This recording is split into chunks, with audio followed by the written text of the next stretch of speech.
Hey guys, girls, and everything in between, Josh here.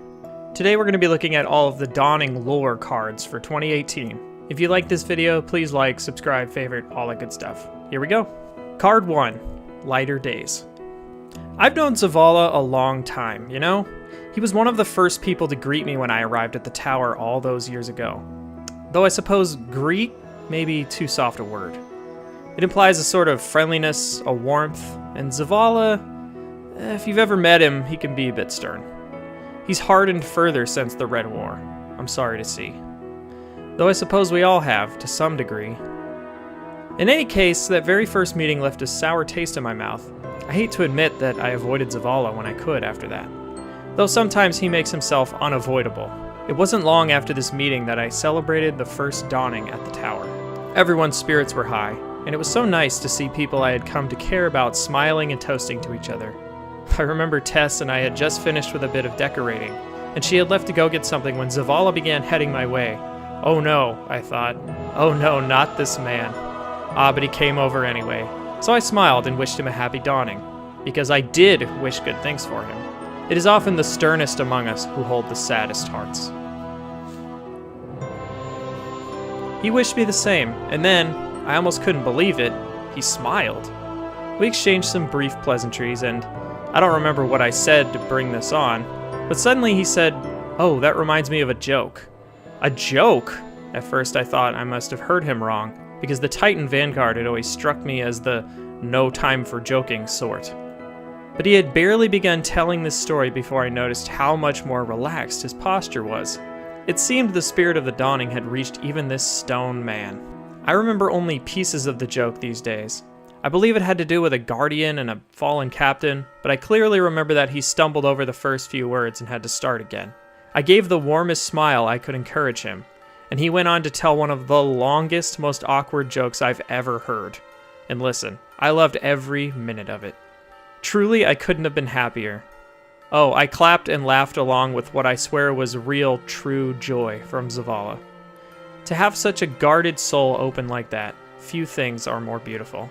I admired him so in that moment that he could push himself beyond the boundaries he'd held himself to. I remember hoping that I could someday be so brave in my own way. For the first time, I didn't just respect him as one of the city leaders. For the first time, I felt real, genuine affection for Zavala, the person. Zavala, my friend. He has been dear to my heart ever since. Card 2. Tradition is bigger than you. When Tess told me that the Frames had organized the dawning in the new tower while I was all the way out at the farm, I thought, how could they do that without me? Then I said, Ava, these traditions are bigger than you. They live in the hearts and minds of the people who have passed them on, generation after generation. Now I am back in the tower, helping to create the loveliest dawning celebration yet, and I carry on a tradition I'm sure to repeat every year. I ask Ikora to make the dawning crystal, and I ask until she does it. I make an appointment to discuss the decorations, but I know she's always very busy with urgent Vanguard business. That is why, when I approach her alcove and hear low voices, I don't barge right in. I just peek a little bit. Ikora is muttering. She sounds almost angry. Dawning decorations. I've got no time for frivolous... A male voice says, "It's not frivolous. People need this. I understand that it's hard for you because it's the first dawning without K." Stop talking, Officious, right now. I do not see who Ikora is talking to or recognize this name, but Ikora's voice is sharp. I have other concerns. What about the latest reports out of the Tangled Shore? I don't know what to make of them, and my hidden have reported trouble brewing closer to home. I notice her eyes drift across the main passageway to a secluded nook with a partially closed gate. Yes, Ikora, but... And there's never any word from Osiris. Not that I expect it, but... She shakes her head. With respect, why not just message him? Perhaps. I just don't have the time to. She pauses. Ava Levante. I make sure to tread loudly and rustle my sheaf of dawning crystal designs as I enter. Why have her think I was eavesdropping? Ikora watches me, her arms crossed. Her ghost hovers by her ear, whirring with alertness. Happy dawning, Ikora, I begin. She can tell by my big, bright smile and the firm way I spread out the designs for her to pick from that it will go faster if she says yes. She respects our tradition, though she says no twice. Then she says, "Fine, Ava, fine." She does not believe the crystal matters, though she avoids my gaze, but her ghost, I can see his eye blink at me. The design she promised to make is exquisite. We agree to meet again when she finishes it. I join her in the bazaar while running errands with my assistant Malia. So many last-minute tasks. When we march up, Ikora and her Ophiuchus are huddled together.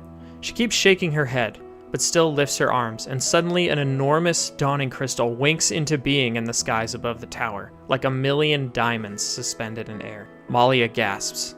She's never been so high in the tower, nor seen the dawning crystal up close. Only from the city far below. She drops all of the packages she was carrying. The Warlock Vanguard helps Malia pick them up, piling one parcel on top of another until she realizes Malia is still stone, kneeling, watching her hands that had kindled light from air. The poor girl's scarred face is slick from tears as she wipes them with her sleeve. But the tears will not stop. Malia's family escaped from the city during the Red War, you see. Though they have survived and come home again, there have never been many beautiful things in their lives. Malia touches Ikora's arm and mouths, "Thank you." Her cheeks flush red. Then I kneel too, a bit slowly nowadays, to take the packages from Ikora, all but one, bound in a gold ribbon and embossed with an open eye encircled by a sun.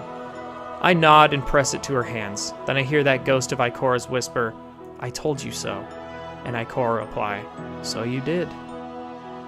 Card 3. Dawning Before the Dawning. Amanda once told me that her mother, Nora, came from desert people, in a place far, far from here.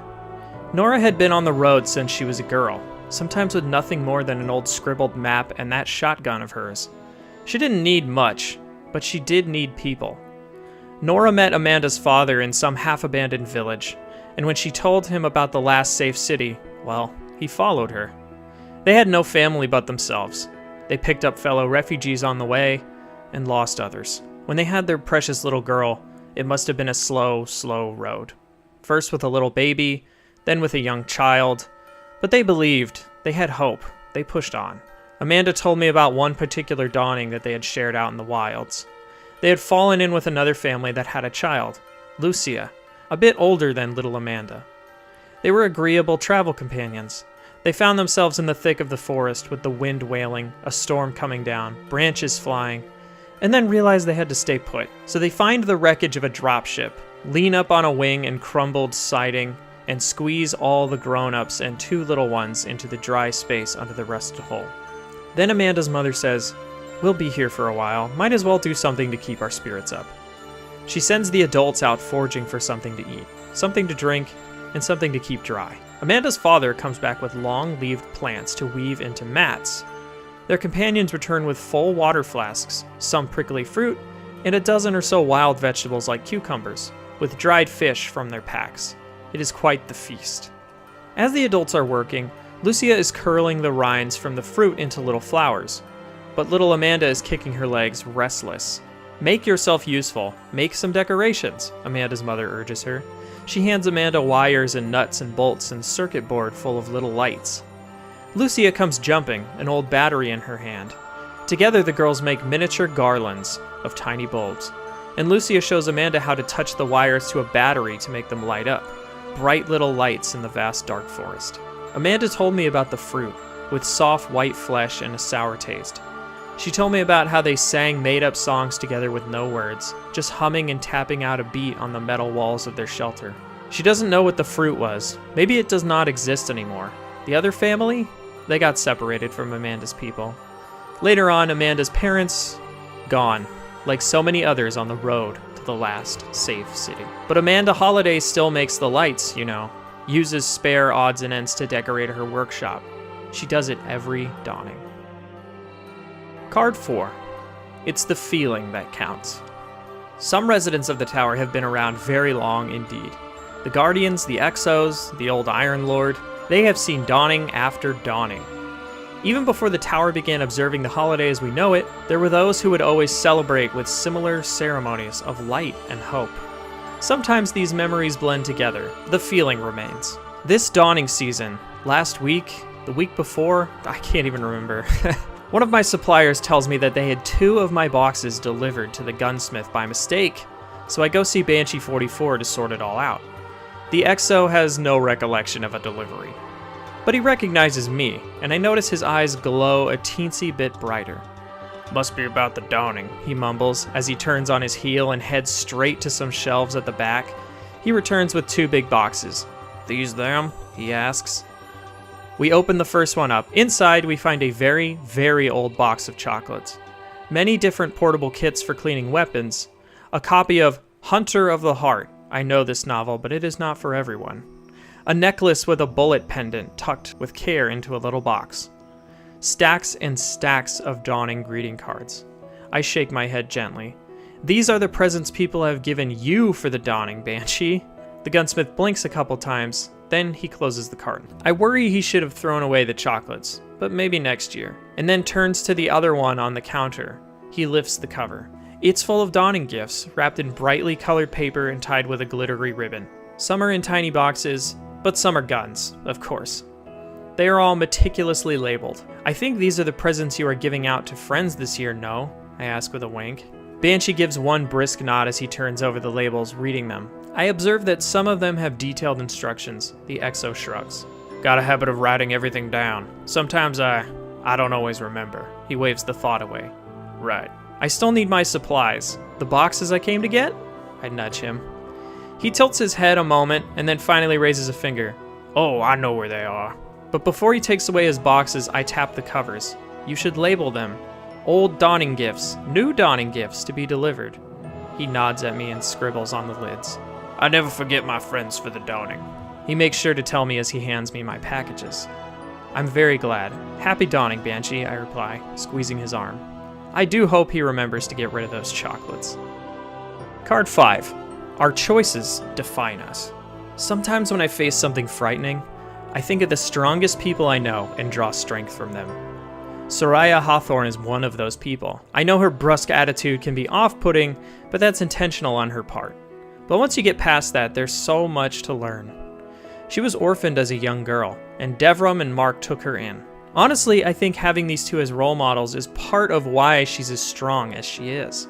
They raised her to be sure of herself and to always do what she thought was right, even though that ultimately led her having to leave the city. As Soraya tells it, she came home one day to find Mark and Devram sitting at a kitchen table, as though expecting her. They had her sit down and then asked if there was anything she wanted to tell them. She shook her head. Nope. Mark asked her to try again, but she was silent. So he told her that Executor Hideo had stopped by their home. She asked how he was. "You know how he is," Devram said. "Tell us what happened." His face got in the way. Mark took a deep breath and said, "Hideo claimed to have caught her stealing supplies that morning." And did she have anything to say about that? She did not. He reminded her that stealing supplies and breaking a faction leader's nose were both good ways to get kicked out of the city. And Soraya could keep quiet no longer. She almost shouted her explanation. The factions didn't care about the people who needed food and supplies. The people could not pledge to a faction because they were too busy struggling to survive. She wanted to help them, so she would sometimes steal supplies from New Monarchy. Devram asked, "What about Hideo?" Soraya rolled her eyes and groaned. Explained that when Hideo had found her, he'd said all manner of nasty, evil things to her. She was worthless, she was nothing, things like that. Devram agreed Hideo was, well, I won't repeat it, but suffice to say it means an unpleasant person. He held a lot of influence, though, and he was insisting Soraya be punished, harshly. For Soraya's part, this seemed to crystallize something. She tells me that this is the first time she knew she wanted to leave the city, that perhaps this had been part of why she had punched Hideo. She told her guardians, and they couldn't believe it. They were quiet for a bit, then Devram broke the silence. "Well, let's get packed." "No," she said, "absolutely not." She was not about to let decisions hurt these men who had taken her in and cared for her. They'd done nothing wrong. Oh, they fought her, as she tells it. They argued a long time until finally she shrugged and said, "If you try to come with me, I'll run away." She suspected that they knew there was no bluff to call, as they spoke now in tired, worried voices, making their case one last time. Soraya was adamant. "I won't let you suffer for my choices." What could they do? She asked when she had to leave. Mark said he could hold off Hideo for a day or two so that they could all make a plan.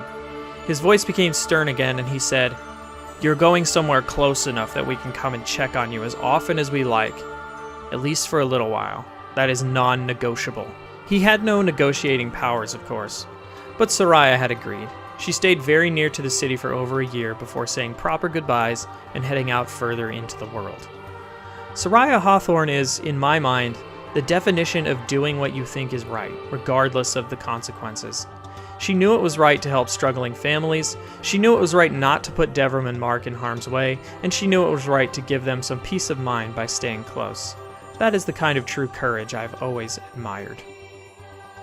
Card 6. Extended Family. Oh, Devram. Who can meet Devram and say they don't like him? He looks out for others and helps anyone who asks. I saw him many times after I made my way back to the farm. He'd come by from time to time to check in on everyone and make sure everything was going all right. We even sat down to tea a few times. Such a kind, sincere soul. We need more of those, you know? We talked many times about the war, and he tried so hard to convince me to arm myself. "You've seen what's out there," he would say, as though I might have forgotten. We argued about it time and time again. I had jobs that didn't require fighting, I would explain, and that was intentional. My strongest contributions lay elsewhere, and I meant to keep my focus there. I remember one conversation in particular where Devram was absolutely adamant. "Ava," he finally said, louder than I think he meant to. His eyes were urgent, almost angry, as they locked on mine. "This isn't some what-if situation. You've already had to defend yourself. It stands to reason you'll have to again. The Cabal aren't backing down, and they're not the only threat. To know all that and still not even try to protect yourself, it's irresponsible."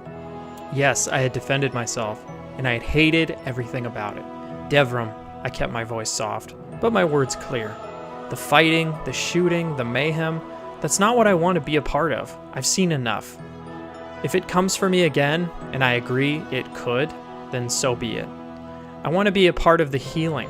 I want to be a part of what builds us back up. Don't we need that?" Poor Devram finally stopped trying to convince me. He never stopped checking in, though. Old habits, as they say.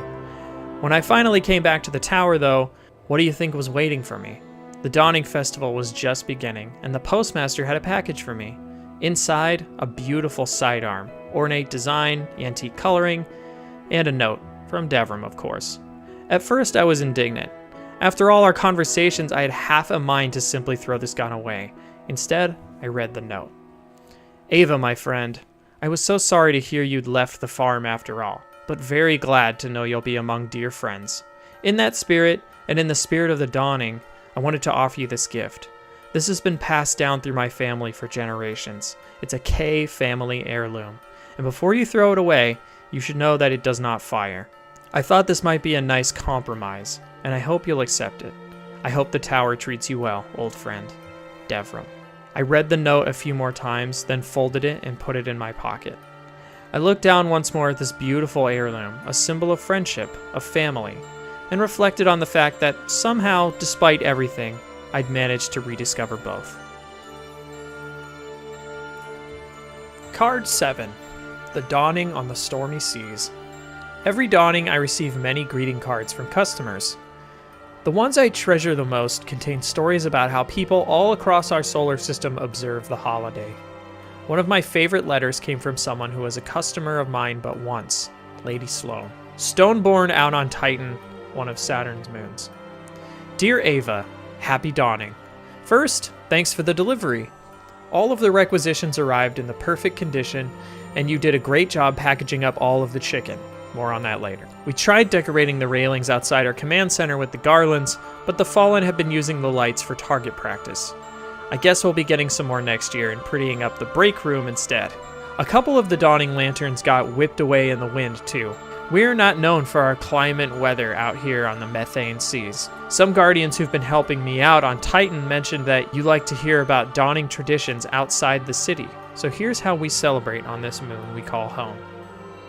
This year I let the crew off duty early, 1600 hours, and took a whole hour off myself so we could have ourselves a little dawning soiree in our command center. Siren's Watch has got quite a view of the waves and some floating platforms, so we pushed our break room tables together end to end and looked out on the horizon while we shared a communal feast. Seeing as the room is exposed to the elements, the glass view window broke long ago, but repairing it just hasn't been a priority. Del and Ari had to bundle up, and we had to weigh the tablecloth down with chunks of metal. I've had worse setups. Ava, it was the best meal I've had in ages. That chicken, delicious. Every one of us got to try a piece. We cut our protein rations into fun shapes, and once we got your taffy warmed up enough to chew, it was heaven. We exchanged dawning gifts as well. Somebody even cross-stitched me an inspirational quote to hang in my quarters. "Where is my beacon?" It's an in-joke.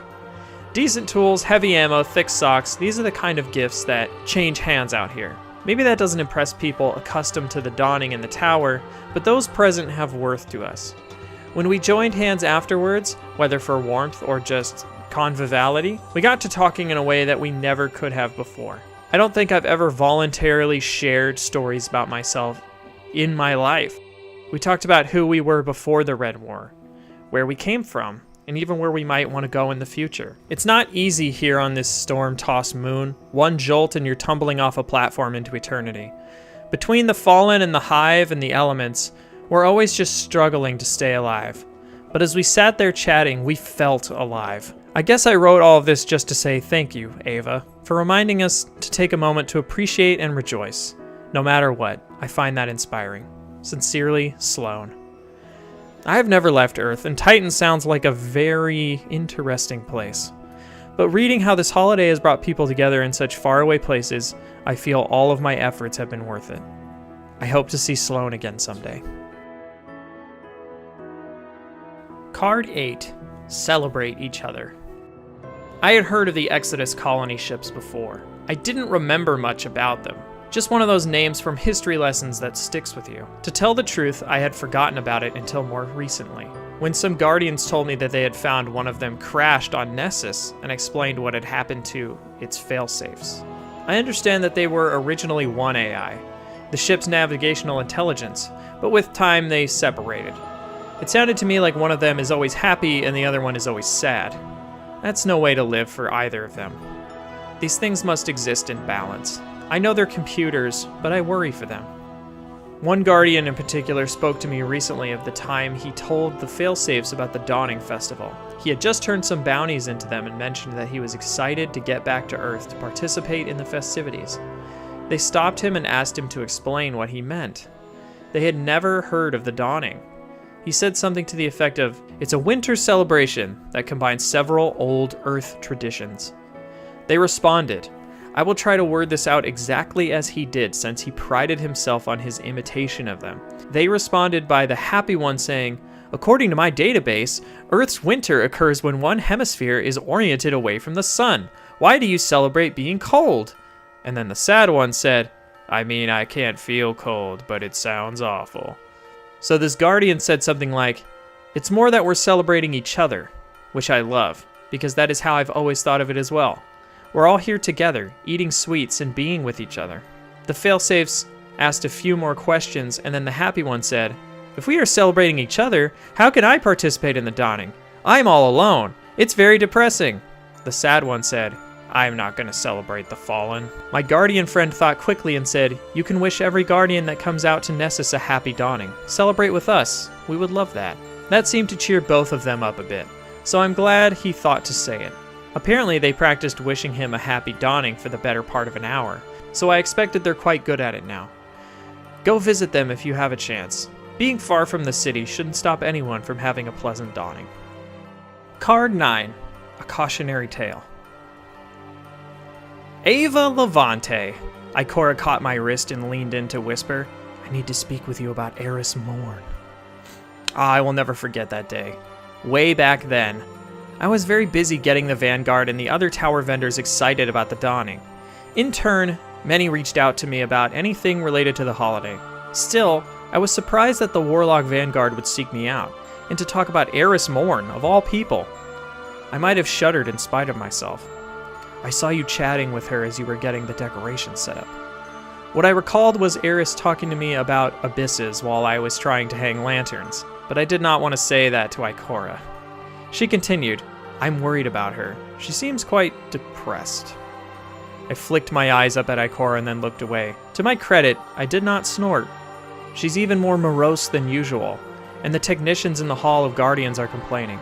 "Ava, could you talk to her? Perhaps get her to help you out. Surely you could use an extra set of hands.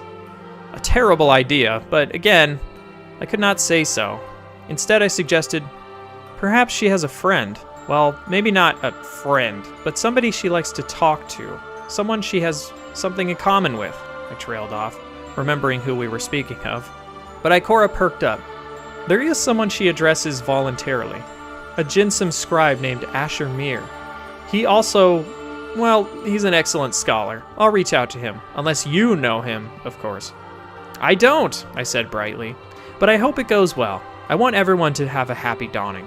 Now, if you'll excuse me, I have deliveries to make. I wasn't yet familiar enough with Ikora to squeeze her arm in farewell, so I nodded and made my escape. But when I crossed paths with her again later that day, what a look she gave me.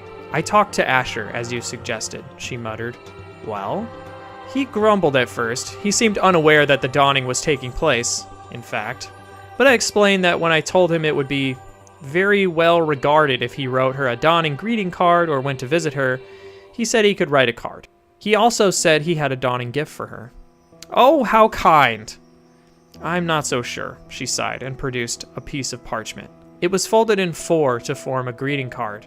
Nothing on the cover, but inside was written, Eris, the Warlock Vanguard has approached me about cheering you up for a holiday that is going on. I shall seize this serendipitous opportunity to send you the research notes you've demanded of me on heretical practices among the Hive.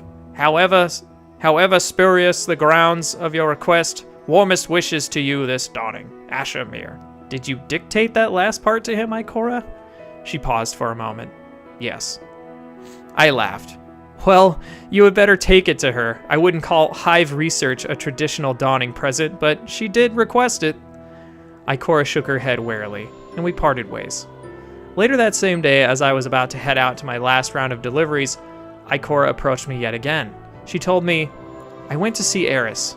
I don't know if she's more cheerful, although she did say, ah yes, I had been expecting these notes for some time now. Good. She even wrote a dawning message back to Asher. Ikora handed me back the same piece of parchment that her scribe colleague had used, but it had been refolded. I read it. Asher, take heed not to succumb to the whispers, as fools do. Warmest wishes to you this dawning. Eris Morn. I shrugged. The warlock cleared her throat. Eris also had a dawning gift for me to pass on to Asher. Well, at least she's making an effort. Well, Ikora hauled me aside and took out a small, lumpy packet wrapped in cloth. She peeled back the layers of the tissue with care, and there it was. The dawning gift glowed with a sickly green luminescence. I can't give this to him, Ikora hissed. I can just... She looked around for eavesdroppers. Get rid of it, right? This is beyond a question of dawning etiquette, I whispered back. She nodded, her face set. Let us never speak of this again. Card 10. Say it with a dawning gift. It's not only my customers who keep me running about. People are always coming to me for advice. Sometimes it's this shader or that, and does this mark look okay on me?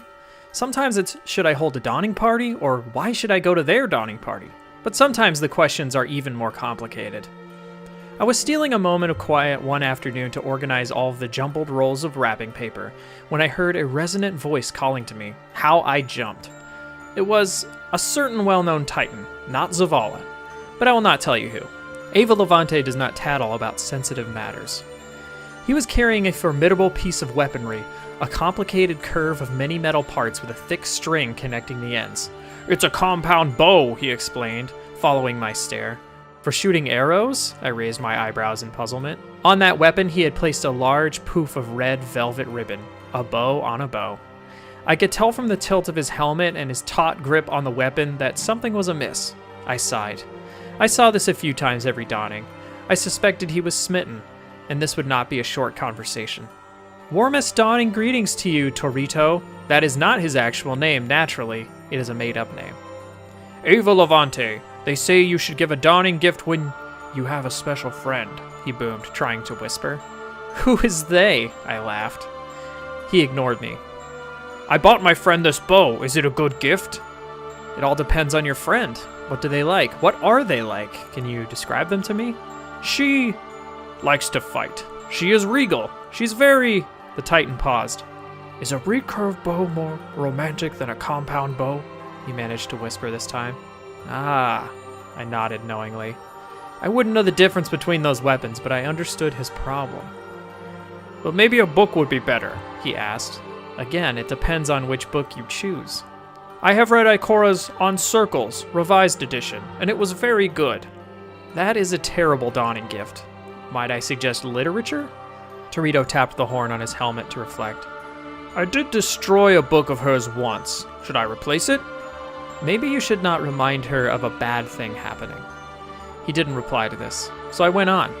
Perhaps this bow is already the right dawning gift for your friend. Do you think she would use it? Definitely. Well then, I smiled, you have your answer.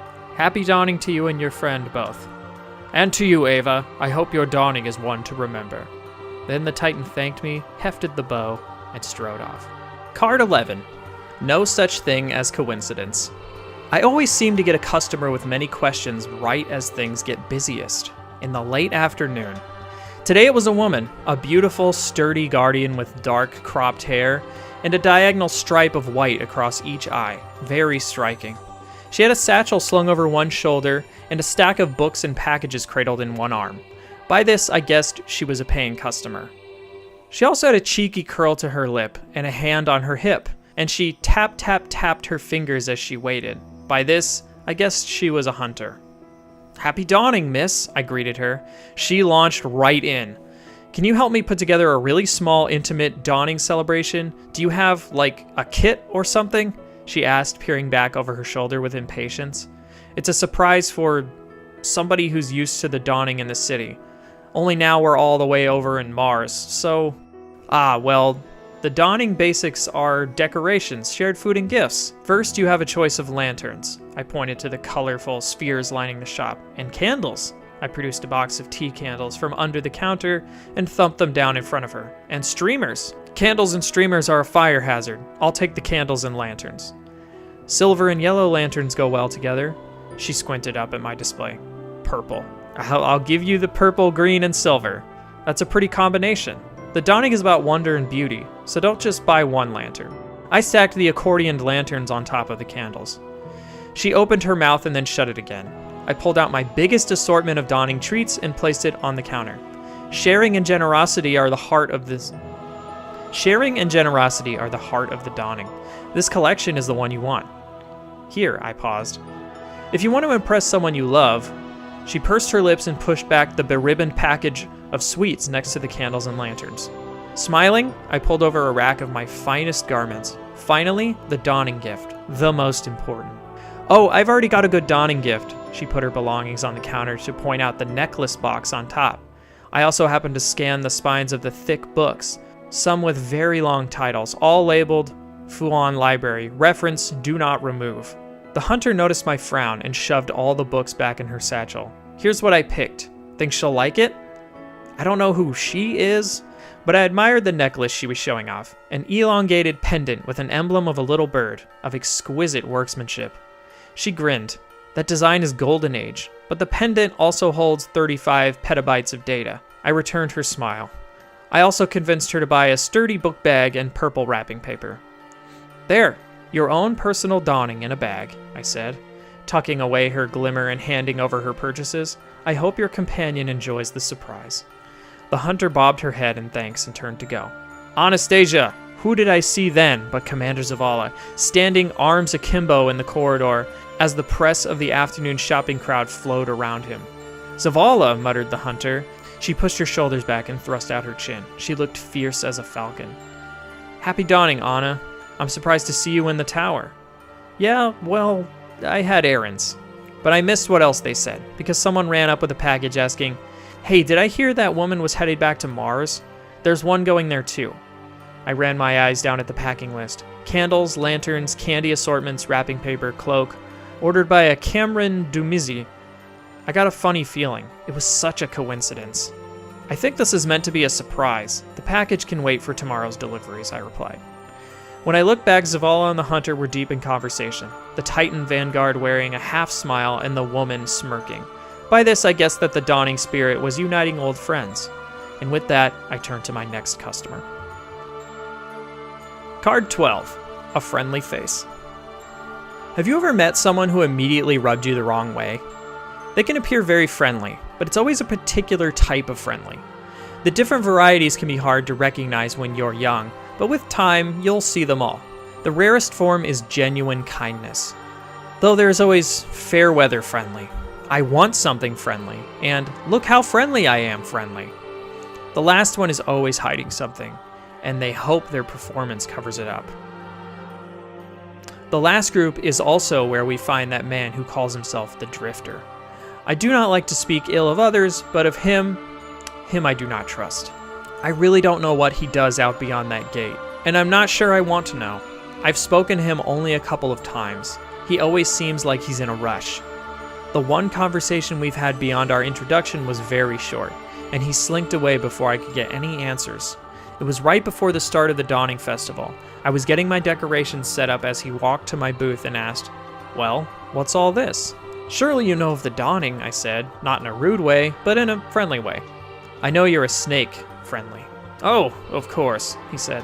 "I guess I'd forgotten it was getting to be that season. Time just goes right on by, don't it, sister? Right on by." He looked up at the decorations for a long time, hands on his hips, nodding approvingly. "It certainly can," I said. "Actually, I wanted to ask." "You know," he said, "I don't know that I've been anywhere that actually celebrated the Dawning. Why don't you tell me a thing or two? I may not be centuries old, my friend, but I am no naive child either. Old Ava knows a lie when she hears it." I spent a bit of time telling him about our festival anyway, explaining our traditions and meanings behind him. He nodded along, seemingly very attentive. I tried to bring the conversation back to him. "So, Drifter, where are you?" "Well, best be on my way," he said, pretending not to hear me as he backed up. "I've taken up enough of your time. Who knows how much any of us have left," as he walked off and tossed back, "Like the decor, good colors," then disappeared around the corner. I've heard other people talk about this strange man. They mostly say the same things. Very friendly, if a little mysterious. On the other hand, I've also heard some things I won't repeat. They're far too gruesome to be true. And I won't facilitate spreading false rumors. I'm sure his eating habits are no different from yours or mine. Suffice to say, something is off about him. I'd recommend keeping an eye on him. Card 13, A Tale Told Twice. What I have loved most since coming back to the tower is reconnecting with everyone. I missed my friends while I was away, and I thought about them every day. Even when you're doing what you know is right, it can be hard not to wish for times past. I've wanted so much to catch up on everything I missed, but these guardians are so busy, always flitting in and out. You can barely get a word out of them most of the time. I feel like so much has happened, but I only get drips of information. Spider is a name I hear over and over again, but who is he? A common criminal? A deity? A friend? Some accounts paint him as all three. What is it about this spider fellow that compels these guardians so? And do I have it right that he feeds on ghosts? Ghosts? What an utterly despicable practice. Even the most detestable ghost doesn't deserve that kind of treatment. Yes, I'm thinking of one in particular, but I'm afraid old Ava will keep that secret to herself. From what I can put together, this spider fellow had a group of barons, I think, if that's correct. His relationship with them seemed tenuous. I don't know what one gets up to on the Tangled Shore, but I think he had them all killed. Before that, though, Spider's barons broke into some kind of high-security prison out in space. They were looking for something that belonged to Spider. I don't know what it was. Maybe it was ghosts, or maybe it was weapons. Although, why do you have someone look for those things in a prison? I don't know. While his barons were in there, the prisoners started to fight them. That rascal Cade 6 was also in prison on a mission that I don't think was related to the Spider's mission. They ended up in the same fight, though, from what it sounds like. Then, while everyone was fighting, the Reef Queen's brother arrived. When I first heard this story, at this point, I thought to myself, oh good, finally someone on our side. The Awoken Prince will help get things in order. Now, keep in mind that I had always heard he was a bit stiff, but also that he was willing to help when it came to others. That was before his sister, though. Loss can do terrible, ugly things to us. This leads me to the only detail I know with absolute certainty. Uldren Sov killed Cade 6. I don't know why, but I suspect it was in part because the prince succumbed to the pain in his heart and lost the ability to see things as they are. Anyway, once the Spider's barons left the prison, they ran all over the reef. I guess they had found what Spider was looking for. but decided to keep those things to himself. I guess they had found what Spider was looking for, but decided to keep those things for themselves. This spider sent people after the barons, and I don't think any of the barons survived. While all this was going on, someone killed Aldrin. I assume it was revenge for Cage, but I can't get anyone to tell me with certainty who did it. Based on everything else I hear about this spider, I wonder if Aldrin wasn't also his work. Many of my Guardian friends are still doing favors for this creature who, at best, betrays his own people. I'm not sure that road leads anywhere good, though perhaps I don't know the whole truth. There's no history lesson, take it however you will.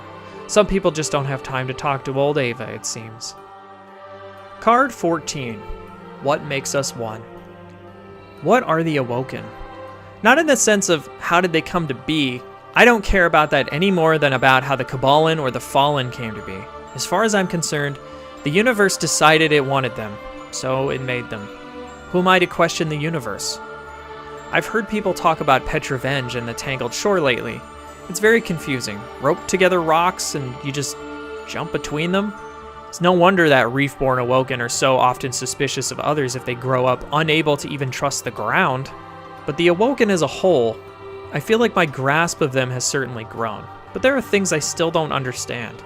They are certainly part of what we consider humanity, just as much as humans are exos. I know this, believe it, but what makes it so?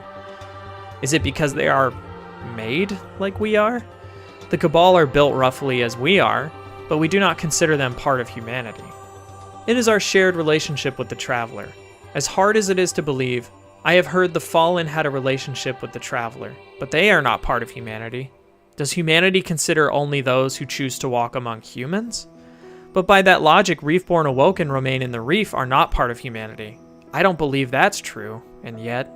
Petra has spent most of her life in the Reef, hasn't she? I know she was here playing emissary for a while, but she has always considered the Reef her true home. She would describe herself as part of humanity. I think that if you walked up to Petra and asked, "Are you a member of humanity?" she would respond, "I am an Awoken of the Reef." If you pressed her further and asked, "Yes, but which side are you on?" I believe she would say, "The side of Queen Marasov." So then is humanity something we choose, or is it ascribed to you? Is it a title to be earned, or a birthright, or heritage? Are the Awoken part of humanity due to one of these stipulations, or could it be that the Awoken are part of humanity because of all of these stipulations? Individually, these ideas don't define humanity any more than a cloak defines a hunter, but collectively, that they are built as we are, that they share our relationship with the Traveler, and that many of them gladly walk among us here on Earth. Maybe that is what makes them part of humanity. Everything bound together, just as we are all bound together. That togetherness is what helped us win the Red War, and I truly believe it will help us push back the darkness for good. Never forget that our unity is what makes us strong, and the Awoken will always be a part of that. Card 15. You get used to him. There is a strange fellow who, well, perhaps you've seen him. He doesn't really come and go as you or I might traditionally think. It's more that you turn around and he's either there or he's not. His appearances are steady and predictable, at least. He's called Zur. I'm not sure why one draws the tiny arrow over his name, but it's important to try and respect the wishes of those we don't understand. The first time I ever saw Zur, I was by myself at my stall in the tower.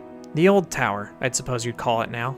I hadn't been there long at all. I looked up and this man had appeared, seemingly out of nowhere. His back was to me. But even from behind, something seemed off about him. Something in his posture. As he started to turn, I noticed his whole face appeared to be covered in hair. It even seemed to be moving, gently flowing on its own. But there was no wind. When the light hit his face, I screamed and ducked down behind part of my cabinets. I was sure this abomination had come to invade us. That more of them were just out of sight. That we were done for. Eventually I realized no one else was screaming. I heard no sounds of distress. I peeked out and saw that everyone was going about their business. No one was panicking but me. Many people saw him. Several were interacting with him. Slowly I stood back up, tried to go about my business, though I rarely looked away. Tess came over before too long and I asked her about the strange figure. "Oh, that's Zur," she said, unconcerned. "He comes through every so often and sells particular hard-to-find things." She considered him for a moment, and then added, Could do with a bit of a wardrobe update if you ask me, but he's otherwise harmless. What is he? I asked. I've never seen a creature like that before. Zur is... I believe he's called a Jovian. They're from out beyond the reef. I'm afraid I don't know much else about them. But they're friendly? Well, they don't attack us, if that's what you mean. I don't know that I'd call Zur friendly, but he's not hostile. I felt more at ease after our conversation, though I still could not shake my fear. For many months, I jumped every time I saw him, and had to fight back the instinct to hide. Eventually, I grew used to his presence. I even began to appreciate his predictability. It became a symbol that everything was functioning as it should. The fear evaporated with time. I have often found that my first reaction to new things is fear.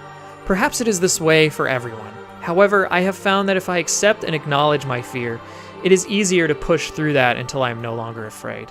The new thing has almost never been as frightening as I first feared. There you go, Guardians. That is all of the Dawning lore cards. If you enjoyed that and would like more Grimoire readings, please let me know in the comments. Remember to like, favorite, and subscribe. All that good stuff. I'll see you guys later. Bye-bye.